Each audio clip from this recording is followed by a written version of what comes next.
Suatu ketika, seorang pengusaha muda menemui seorang psikolog bisnis untuk meminta solusi bisnis. Beberapa bulan terakhir, bisnisnya sangat sepi.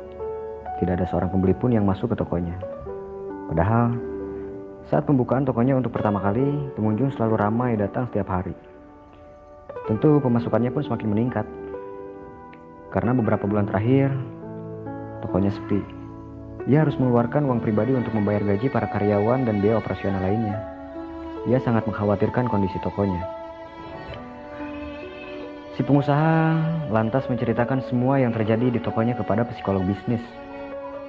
Akhir-akhir ini, toko saya sangat sepi. Tidak ada pengunjung sama sekali yang masuk dan berbelanja. Saya tidak tahu apa yang menyebabkan situasi ini terjadi. Saya sudah berusaha untuk mempromosikan usaha saya kepada masyarakat, tapi hasilnya nihil. Saya sempat menemui seorang dukun. Menurutnya, ada saingan di samping toko saya yang mengguna-gunai saya. Ia juga mengatakan kalau ada seorang karyawan saya yang selalu membawa sial. Ia menyarankan agar saya memecat karyawan tersebut. Namun setelah saya menjalankan semua yang ia sarankan, keadaan tidak pernah berubah. Hal itu membuat saya sangat bingung. Jika situasi ini terus berlanjut, saya khawatir bisnis saya bisa dihentikan. Dari cerita Anda, bisnis Anda sepertinya baik-baik saja. Anda tidak perlu risau. Yang namanya usaha perlu ada pasang dan surutnya. Oleh karena itu, sangat tidak terpuji jika Anda menyalahkan orang-orang di sekitar ataupun situasi dan kondisi. Anda hanya perlu bersabar.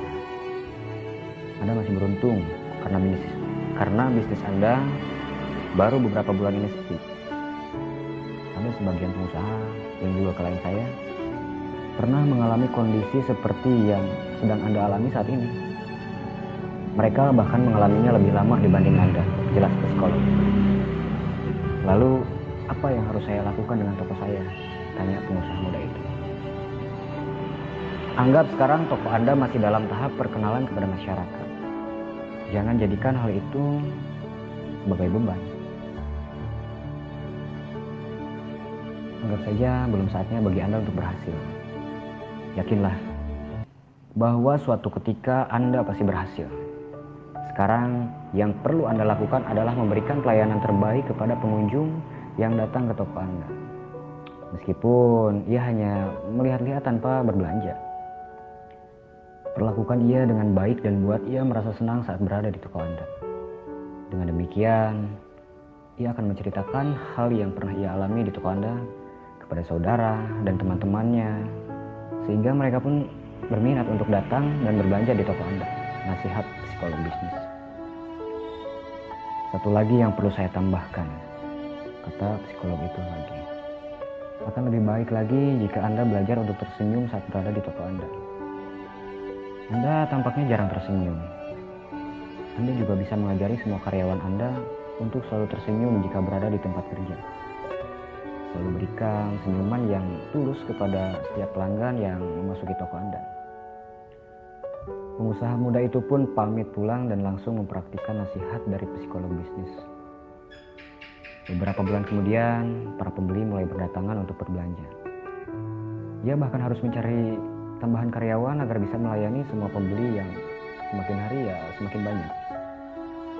Meskipun demikian, ia selalu mempraktikkan saran psikolog yang dulu ia temui.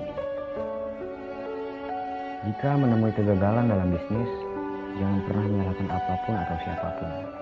Jangan menyalahkan situasi dan kondisi. Jangan pernah menyalahkan orang lain. Kita justru harus bisa mengoreksi diri untuk mengetahui penyebab kegagalan tersebut. Ketahuilah bahwa tidak ada seorang pun mencapai keberhasilan tanpa mengalami kegagalan terlebih dahulu. Kegagalan sesungguhnya adalah sisi lain dari keberhasilan. Jika ada kegagalan, pasti ada kesuksesan. Akan tetapi, kita sering lebih senang menyalahkan situasi dan kondisi jika menemui kegagalan dalam berbisnis. Lebih keliru lagi, kita sering menyalahkan orang lain atas sesuatu yang menimpa bisnis yang sedang kita geluti.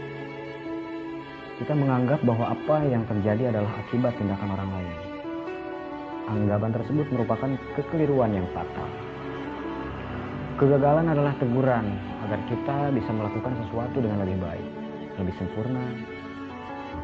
Kegagalan adalah cambuk yang menyadarkan kita akan apa yang sedang dilakukan.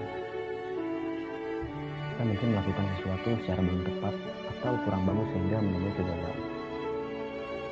Kegagalan sebenarnya mendorong kita untuk maju. Kegagalan juga menyadarkan kita, bukan menahan kita. Kegagalan mengajari kita, biarkan kegagalan mempersiapkan dan membentuk kita dalam usaha kita. Namun, jangan pernah biarkan kegagalan menghentikan kita. Jika menemui kegagalan, coba perhatikan dengan seksama apa yang menyebabkan kita gagal. Jika kita telah berusaha dan ternyata masih gagal juga, sebenarnya kita masih memperoleh satu kesempatan lagi untuk belajar agar mampu melakukan sesuatu lebih baik. Kegagalan hanya berarti kita belum berhasil. Sadarlah, kita tidak akan selalu menemui kegagalan jika kita terus-menerus untuk berusaha.